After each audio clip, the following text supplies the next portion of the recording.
Hey friends, today I'm talking to Tom Derry. We are talking all about his book, The Power of Potential, and the incredible work they are doing in Florida, building these car washes that are employing, at this point, 80% people with autism, and the incredible results that they're getting. Tom, what you guys are doing is incredible.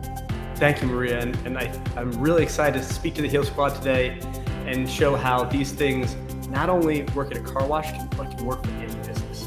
You guys want to listen to this, don't forget to hit subscribe. Hello, everybody. Today's going to be a great day. Why? Thank you, Kelsey. Because when you know better, you get better. And that's what we're going to do here together because we are better together. Welcome to the show. For any new listeners, excited for today. We have a really great interview with the author of The Power of Potential, Thomas Derry. He and his dad built this incredible business that employs people with autism. And of course, they had a situation in their family where their brother was autistic and they wanted to help him after school. And so they built this car wash called Rising Tide Car Wash, a social enterprise that employs more than 80 individuals with autism. And it is succeeding wildly. And they now have a model to share with people so that others can understand how they did it and do it as well. I mean, he had a crazy statistic. I think about 80% of people with autism are unemployed, but thanks to them, they are changing that. Before we get to the interview, our quote of the day: we can all improve our lives by embracing the power of potential, comes from our guest, Thomas Derry. Like I said, he's an expert in autism employment through his experience as the founder of Rising Tide Car Wash. Tom speaks regularly at Fortune 500 companies. He is a recognized thought leader in the autism employment field and a 2019 Forbes 30 Under 30 list maker in social entrepreneurship. He is really, really well spoken on this subject, but also lots of really great business tips in here for people who are hiring, for people who are entrepreneurs. It is a very full episode. I really, really loved this conversation. So Heal Squad, please welcome Thomas Derry. So Tom, this is such a beautiful story. I'm really excited to share it with the Heal Squad. And I'd love to start with kind of, the inspiration for writing the book, The Power of Potential, since we're starting to talk about the cover, how a non-traditional workforce can lead you to run your business better. I would love to know the inspiration for this, and that will get us kind of going on everything I know. Yeah, awesome. So the inspiration for the book is from the business that my family operates, which is called Rising Tide Car Wash. And we started that business because my brother Andrew has autism, and he was graduating high school, and we were like, what is Andrew going to do with his life after high school? That's a scary time for a lot of families that are affected by autism, and we were certainly one of them. And it became really clear really quickly that we were going to have to act in order for Andrew to lead the full adult life that he was totally capable of. So, my dad had been a successful entrepreneur for a long time before we did this, and I was just finishing my undergraduate business degree. And we started to say, okay, well, we want to build a business that can employ Andrew, can employ others like him, and can do it in a really viable way that can change the way we look at autism from a disability that requires sympathy to a really valuable diversity, because that's what we believe it is. And so, it was a winding road, really tough, a lot of the way. But what we found after a couple of years of operating and the business started to take off was that the way that we empower people with autism is the same way you would empower any group of people. Their needs are just more apparent, but they aren't any different. So by working with them, we were able to really identify some issues that we think hold a lot of businesses back, and also help really small, medium-sized businesses understand that there's a group of people that can help them solve some of their labor problems, as well as differentiate themselves in a crowded marketplace. So I love when businesses are born from need. That's usually when they succeed. And I love that you and your family pulled together to help, your brother figure out his future, right? Because it's not easy. There aren't a lot of options. Mhm. And so, but you guys had such a mission that it expanded to more than just how do we help our little brother to how do we help many people who were dealing with autism. But then even bigger than that, the rock in the pond, Yeah, the thing gets bigger. Now it's also how do we get other businesses to that's see right. how amazing it is and how incredible it can be when you follow this model. So share with us. I know that the business when your dad bought it was failing and flailing. Mhm. So it's this car wash in Florida. It was flailing. He bought it. Tell us kind of what happened from there. You guys were washing like 35,000 cars a year to now Yeah, doing something crazy. yeah. So my dad, John, he bought the business. He bought this struggling car wash in Parkland, Florida, that was washing, like you said, 35,000 cars a year. To where after we really started to get some momentum and really learned how to effectively really run car washes and how to employ people with autism by doing that, we've been able to take the business. That location now is washing over 170,000 cars a year, and it's turned into two other car washes that together we're washing somewhere around 500,000 vehicles, serving about 500,000 vehicles a year, and that's really because of our neurodivergent team, not certainly not in spite of it. Did you ever think your life was going to go this way? No, I mean, Like you're an autism expert. You're speaking at, I think, in front of Congress. I saw you on some video this morning in front of the UN. It yeah, was. yeah. Yeah, I mean, no, not at all. If you'd have told me when I was like 18 years old, are you're gonna be running car washes and employing people with autism, I'd have said you're freaking nuts. um, but I always wanted to build a business that would have impact. My dad being an entrepreneur and really my greatest role model. I wanted to be an entrepreneur, but I wanted to do it in a way where it would have impact. And I graduated college really with no concept of employing people with autism, but wanting to do like environmental sustainability work. And what I found talking to people that were doing that, especially like with corporations, they weren't as fulfilled as you would think that they would be. It was hard to change organizations, especially big ones, especially if you're a consultant and not inside the company. But when I got to talk to other social entrepreneurs, you could see that some of them were like struggling, but damn, were they on fire with their mission. They really believed in what they were doing. And that was what I wanted to do. And Andrew was at that point, he was just graduating high school, and my dad was really searching for things for Andrew to do and trying to wrap his arms around this problem that our family faced as far as helping him find employment. And he was like, Tom, let's do this together. Worst case scenario, it fails. You've got a killer story to tell. You can go to business school. Best case scenario, we've got an awesome business and hopefully really helped a bunch of people. And luckily it's been the latter. It's been a really great ride and something that I think a lot of organizations can really benefit from. A lot of people can benefit from. So talk to me about employing people with autism and what that looked like initially, what you found, what you discovered. Yeah. Yeah. So when we first started, there And is were. that the proper way to say it? Because I want to make sure I'm Yeah, it's a good question. So it's I don't know that there's really a at this point a generally accepted term. You can either say person with autism or autistic person. okay. Different individuals identify differently. I typically say people with autism simply because we polled our staff. Actually, when we were writing this book, we polled our staff, how do you want to be referred to in the book? And over 90% of them preferred person with autism. Okay. But I think it really depends. So you can go either way.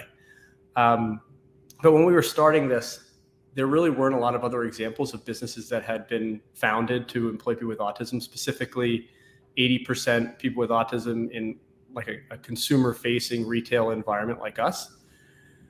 So we really didn't know. A lot of people thought we were nuts. They said, there's no way people with autism could succeed in that type of environment.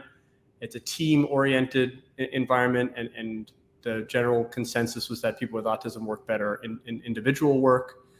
And so there was a lot of this like real uncertainty whether it would work.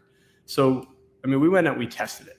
We found a really wonderful partner in Sonny's Enterprises, which is the largest manufacturer of car wash equipment in the world.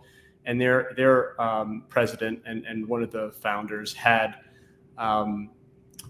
he had one car wash in Homestead, Florida that he said we could work at for the summer of 2012 and test the concept. So we're out there in the Florida heat in Homestead, washing cars and trying to train people with autism on how to do it. And what we learned through that was that a lot of that conventional wisdom was really misguided. It's not that people with autism don't want to work in teams or want to have, work with customers. It's that the way that they interact, right? They interact differently than neurotypical people. So being in a culture that is really built around them, they have peers that are also on the spectrum. We immediately saw them really open up and become totally different, from a social confidence perspective, just really blossom in such a short period of time. We really knew we were on the right track at that point. And then what we found through the years is that, even further, people with autism can be good at pretty much any role. It's such a wide spectrum of individuals that there are just there's going to be a group of them that can be good at virtually anything, whether it be, Elon Musk, he identifies as having autism, all the way to somebody who, in our environment is just a killer at washing cars, doing it the same way every time, really having a great detail orientation. And it's about the way that you build the work environment. You build it in a way that it's clear, that it's objective, it's streamlined, it's focused on results. We give good guidance. We have managers who really care about their team, care about developing people. And when people struggle, we stand right in there with them and we build solutions around their needs, specifically the ones that are struggling the most. And then you end up typically coming up with better solutions for everybody. So what were some of the unexpected strengths that you discovered? Yeah. One really interesting one is that I think we really never thought that people with autism, our employees with autism, would be good at greeting customers and doing like our basics, our sales script. Those are social skills, right? So inherently, a lot of people with autism struggle with neurotypical social skills. But when we started to script it and like really put a good script together, do good like scenario-based training, our employees with autism are the best at it because they follow the script. They're enthusiastic about talking to customers because now they have an anchor of how to communicate with someone. And when they start to get positive feedback, they start to feel like, wow, I can really do this. And our customers respond super well to that. They're also a lot of people in a sales situation, they get, disheartened when they get a no, right? Because they're being rejected by somebody. I find that a lot of our team members, they don't react to it the same way. It's like, okay, on to the next one. And we're just able to shed that maybe that social anxiety that they don't have as much as, or many of them don't have it as much as a neurotypical person might. So yeah, I mean, that was one, but there's so many. I mean, we've got team members with autism now in every role, from our management positions to our maintenance positions to every role in our operations. It's such an underutilized workforce. There's about 80% unemployment among people with autism, but only 16% of people with autism have a significant intellectual disability. So there's a huge group of people who could be awesome employees that are just sitting on the bench right now because we don't really understand how to evaluate talent effectively, where you can really see their skills. Yeah. And you saw that each individual had different skills, it sounds like. So you were able to find what they're best at, which is what happens in neurotypical people too. You're going to find who's best in this position and play them in that position. 100%. I mean, we really try to design the operations so that people can be successful. And more so when we see somebody who is having a hard time in something, that is our archetype for us to redesign the system that they're struggling with. It's not that person that's failing the business. It's the business that's failing that person. And by taking that approach, we're able to uncover opportunities to make our business better for everybody. And we do that over and over again, day after day. And that's helped us build an organization that is fairly well run at this point and is really poised to be able to grow effectively, because we've ironed out a lot of those details that generally just get swept under the rug. Interesting. So they're like the canaries in the coal mine. Yeah. I mean, in a lot of ways, they're the extreme user. So is this something you guys are looking to franchise so that other people can follow this model and be able to expand it, so that now maybe we can take that 60 something % of people who are missing out on the workforce and get them employed across the country? Yeah, so franchising is something that we're considering. We're considering growing our own locations more across the country, and in general, so car washes are great, right? This model works. I always wanted a car wash. Isn't that so random? There's one right by our house, and I just dream about it. I'm like, it's such an interesting model. I love I love the drive-throughs that are just easy. Coin operated or credit card operated, whatever they've now continued to expand. But just boom, go in, you wash your car, you're out. And I'll tell you a little tip. Los Angeles doesn't have a lot of drive-throughs. That's true. It's really hard, and we desperately need it because none of us have patience. We don't want to go sit outside and wait for an hour for someone to wash the car. Southern California is a market we'd love to enter for sure. Yeah. Call me up. I'll help you. All right. Sounds good, Maria. Let's do it. And by the way, you have such a community here that is so behind helping autism. That I know all of those organizations would love to have something like this here. Yeah, for sure. That would be really awesome. And like car washes they're a good business that works for our employees with autism. But I think there's virtually any business this would be helpful for, especially think of all the community-based businesses, your dry cleaners, your delis, that they're hair salons, that they don't really have a differentiation factor beyond what the service that they're selling or the price that they're selling it at. And this is why one of the key reasons why we've been successful is that we're able to tell a story to our customers that really matters to them. Like you're saying, there's a lot of people that would really want to do this, want to support this. And, most of the time when you talk about your car wash, it's because you're complaining about it. This is true. Exactly. So with us, people actually want to talk about this because it's something that they care about.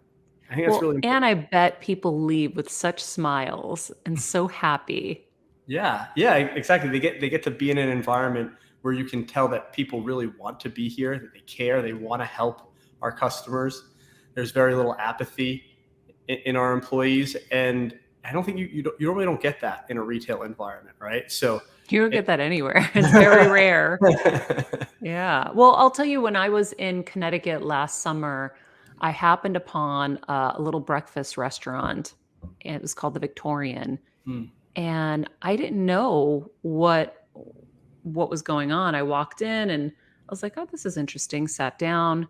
And then I realized, and I saw the menu, and it was a restaurant that employed people with all kinds of different disabilities. Cool. And first of all, it was the sweetest place ever. Like, what a great way to start your day. Yeah. But the food was outstanding. Like the best food I've ever had. So I was like, this is like, you can't beat this. You feel great. You're smiling ear to ear. The people from, the servers to the host, everybody's happy. So you leave and you're like, I want to feel like this all the time. That's right. You get to turn these everyday experiences into an inspiring one by doing this type of thing. Yeah. So now what can people do? Like, what are some actionable steps for business owners who are like, okay, this sounds great, but it sounds like a lot of work and I don't know how to do it. Yeah. And, obviously it's a lot easier for someone who has to figure something out, right? Like, I have to figure out my health. So it's a lot easier for me to focus on my health and make the sacrifices and have the discipline to deal Right. with that. Yeah. You had someone in your family, you needed to figure something out. So somebody who doesn't have any kind of health ailment, if I tell them to do all the things I'm doing, it's going to be really hard for them because they don't have to. So anybody who's listening to this who says, this sounds like a really cool concept, Yeah. and I would love to have a more diverse staff and be able to be inclusive and helpful and all of that. How would you help them go about this so that it is um, a little bit easier for them and not so daunting? Yeah. Yeah. There's a few things there. I mean, I think first, let's put to the side for a second that, okay, we're going to employ people with autism, right? That can be, like you said, it can be a little scary for people, it can feel a little daunting. We can first look at how's your business actually operating? Are you having trouble? Like, are you hiring people that aren't typically working out for you? You're having a pretty low success rate with your new hires or with your employees. If that's the case, the first thing to do is to build a more objective hiring process, one that's focused on the actual results that you need in a role, that we're building, work sample tests, job auditions, structured interviews, where we're asking the same questions and we're actually grading them on an objective scoring rubric. And we're doing those things to objectively identify talent, because a lot of times when we're hiring, we're just kind of being our normal biased selves, that we're saying, okay, that person, they're attractive. They gave me, great eye contact when I met them. They gave me a good, strong handshake. And then they seem fun. Yeah, exactly. They seem fun, but none of those things in most roles, those aren't necessarily very good identifiers of someone being successful in that position. So by trying to find those more objective ways of identifying talent, then it's a lot easier to be inclusive. And a lot of times, someone who's neurodivergent or someone who may come from a background that you didn't expect might wow you, and you might be able to say, okay, this person I believe can actually do this because I'm objectively looking at the role.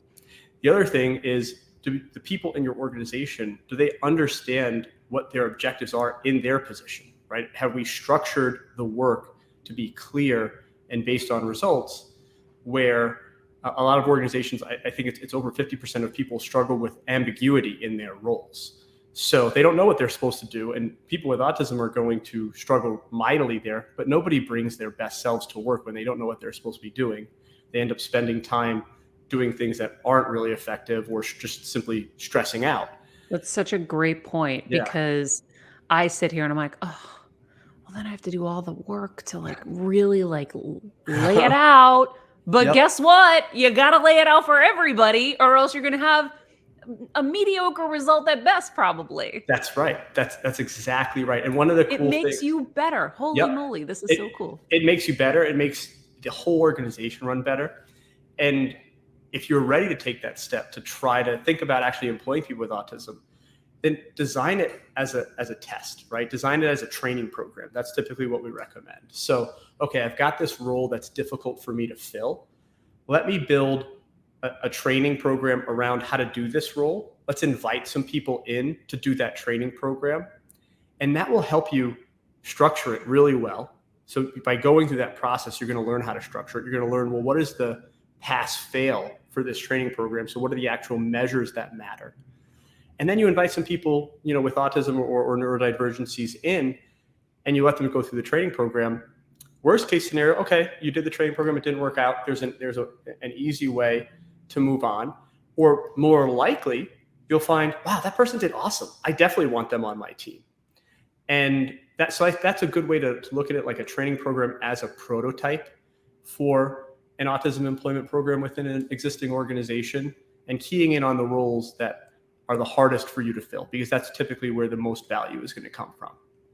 That's so cool. I think, I've learned over the years that, and you went to business school, so you probably learned a lot of this in there. I started creating my own, checklists and scorecards and things. So when I was interviewing people, I wasn't just remembering the person that I had a social connection with, or was super personable because you like, Yeah. Yeah. and like sometimes isn't what you need. You need maybe that person who can do the solo kind of job and isn't somebody who needs all this attention and human Mm-hmm. connection or whatever. Like every job is different, but you have to look at it like that. Yeah. But I also love the idea of having to lay it all out really clearly, because for any kind of employee, that's going to be important. Yeah. So much of it is context, right? Like we look at somebody who's struggling, and it's easy to just to attribute that to their own skill set, when more often than not, it's not a limitation in their ability, but it's the way that you're communicating the role or the task to that person. It's something that I think we really discount a lot because it's easier to just to blame the person instead of saying, taking a step back, being curious, just trying to talk to them of why are you struggling? What's the matter here? And then fixing those actual problems, those roadblocks that they're running up against. That not only can help your business be a lot better, but it makes you as a leader be perceived as someone who actually really cares about their people, who really cares about getting it right. I mean, it's so awesome that you went and you actually built these checklists and these actual questions and these scorecards. Very few people do that. I was very frustrated, Tom. I was getting it all wrong. I was like, what am I doing wrong? But how often do you go through that, right? And you're going through your checklist, you're going through your scorecard, and your first initial reaction to the person changes in that interview. It's got to be half the time for me. Where like my first reaction to the person is like, oh, this person's awesome. It's like, well, I don't know. Or red flag, they just said something. You got to write it down or remember later because you romanticize everybody after. Exactly. And then when you're desperate to fill the position, you romanticize even more. It's even worse. And you end up with people in the organization that weren't a fit ever.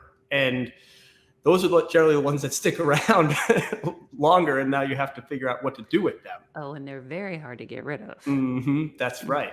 That's right. Yeah. So I, in full transparency, just got this book right when I sat down to do this. So I'm very excited to read it. But you have a chapter here about accountability as a tool for growth. Can you expand on that for everybody? Because Kelsey's got it all marked up because she got it and she got to read it. But I didn't get it in time, unfortunately. Yeah. I think the accountability chapter is such a cool one because so often we look at accountability as this like stick that we hit people over the head with. And a lot of times you get a little, when new managers or folks start to try to hold people accountable, it gets perceived that way where it's unfair. And, we're holding people accountable just to pass the blame off to them. And that's not necessarily a good thing. But when you do the work that we talk about in this book, which is, so first we hire people that have personal responsibility.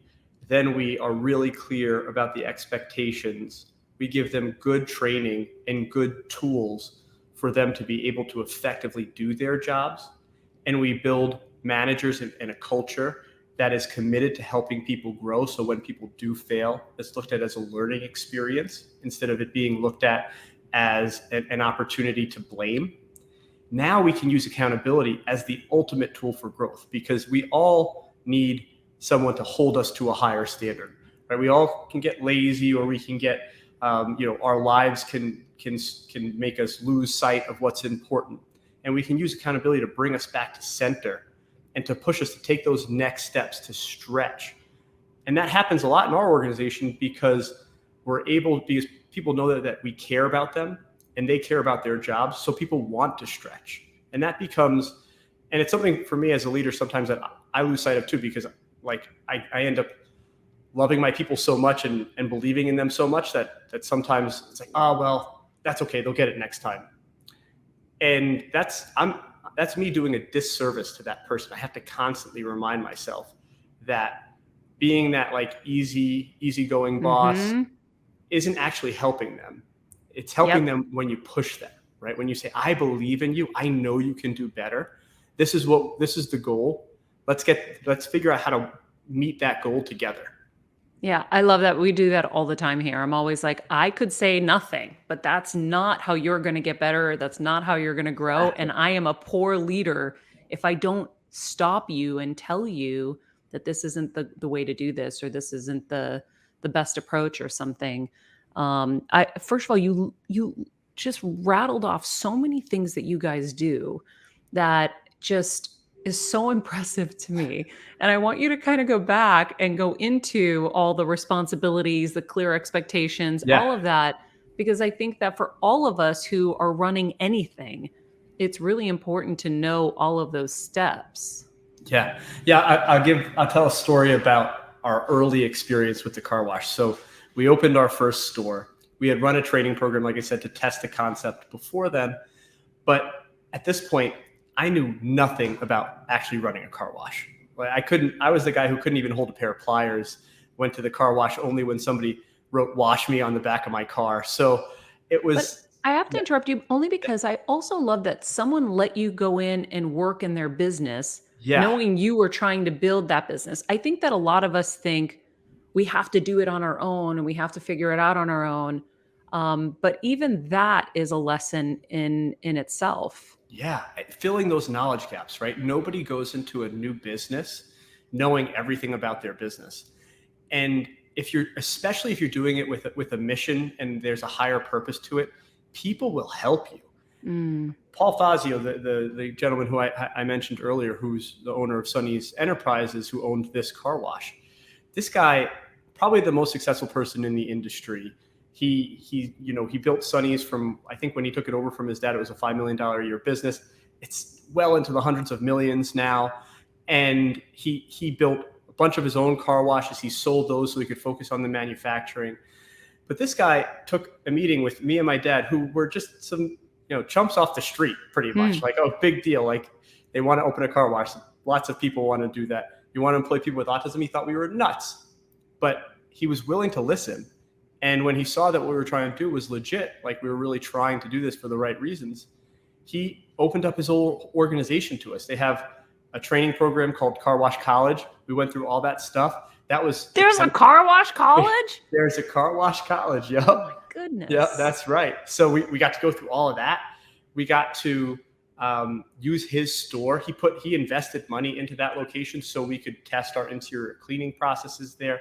Like, he opened so many doors for us, and that happened a bunch of times. Dr. Michael Alessandri at University of Miami, he helped us recruit our first employees with autism, where we had no credibility in the community. People thought we were nuts. And he is one of the most well-respected people in the autism community in Florida. And so he was willing to lend his staff to help us find those first people to train and to prove that this works with. You definitely don't have to do it alone. And in fact, that's whenever we talk to new entrepreneurs or people that want to do this, that's, I think, one of the most important things. Ask for help. Tell people you don't know what you're doing in certain areas, and they will help you find people who do. It's so important.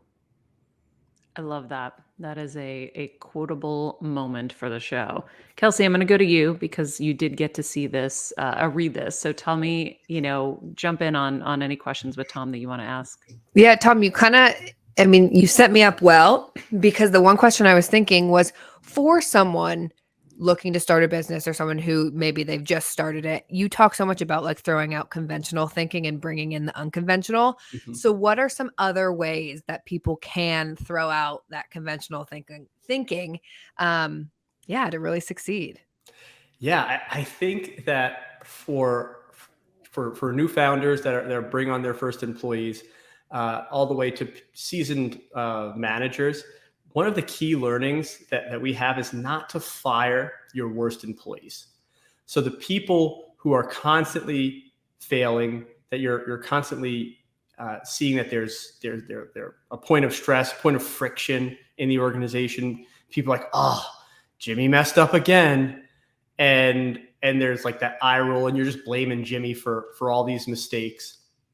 That instead of just being like, get out of here, Jimmy, that sitting with him, standing there shoulder to shoulder with that person to look at the business through their eyes, that is such a point of innovation for an organization, for us particularly, but that different perspective on your business can really transform the way you operate. In fact, Google talks about this too, where that bottom 25% of their performers, they work with them just as much for learning as they do their top performers. Because when you get those bottom 25% to move closer to the middle, you're bringing the whole organization forward. And I think that that's something that most of us don't do. And man, it has transformed the way that we operate. Wow. That's so smart. We do that too in a different way. It's funny. I like hearing how you kind of put it and you have such a structure to it. We're just kind of like gut people, but I'll always say if things aren't working or we want to go to the next level and we're not, like, let's do an audit. Let's all sit down and look at what we're all doing. Let's see what, is working, what's not, what's a waste of time. Let me see how you're doing things and watch you kind of, in your element. Because you might be able to pick up things that they're not picking up because they're them, right? I'm not going to pick up the things that I'm doing. Someone has to look at me and say, I see that you're on the phone a lot. And maybe you should not be on Facebook all day and maybe you'd be more productive. Maybe calling your mom 50 times a day isn't going to help the business. I'm joking, but those are my lame examples. But yeah, I think that is really important. Where I also wanted to say too, when I was reading it, something else that you guys do, and Tom, this would be interesting for you to talk about as well. I literally wrote it in there talking about you and Kev always say like hire for heart, train for skill. And I like Tom basically said that. I literally wrote it and there was like, oh my God, Kev and Maria always talk about this. And I think that that is so important. And I think that that's probably helped Kev, you and Maria, you and Kev with your business. But Tom, I would love you to talk more about that too. Yeah. Just like that idea. I think that's such an important point. So for most roles, it is way more effective to hire for the underlying character skills and character strengths than it is to hire for the functional skill. Most organizations, if they focus on building some good training out, we can teach all of those functional skills. But we want to build a culture. We want people that share our values. And that's how I think you really build an organization effectively. It also, Maria, you talked before about like pulling your hair out and getting like frustrated with hires. When we hire for technical skill, we are setting ourselves up for that so much. And it's also because there's a much more thin group of people that have all the skills, or at least have most of the skills that you're looking for in a role, where if we can hire for these character strengths and we can build our organizations to teach those skills, we have a much broader group of people. And it's really been important for us because, for a while, we always were able to find great talent with autism, but that's 80% of our staff. For the 20% of our staff that's neurotypical, we failed over and over and over and over again. In the 20%? Yeah, like turned that 20% segment of our staff, we turned over like a dozen times in the first couple of years. And that was because I was like, okay, I want someone with a special education background. I want someone with a car wash background. I want someone with a military background. Like whatever I'm thinking background-wise is important. And when I finally stopped doing that and saying, no, I don't care where you came from. I care that you have grit, that you have a growth mindset, that you're willing to be authentic and honest in this interview. You're willing to be open to taking feedback and to be coachable, that you want to coach other people. And by taking those things and by building an interview process that susses those things out, now we have people from, current, 15-year-old high school students that have some of these skills amazingly, be the next presidents of the country, all the way to people who have been working in fast food for the last 15 years, but they never got a chance to actually cultivate these things, but they believe in them. So like this very group of people that have very divergent life experiences, they come together here and they actually share a lot of the same values. They become really close friends, but they would have never interacted outside of this place. So first of all, how do you reconcile what we talked about earlier, which is you can't just go for people you like, you've got to hire the people that have the skill with the train for heart, Yeah. train, hire for heart, train for skill thing. Cause it's like, we're kind of saying both things.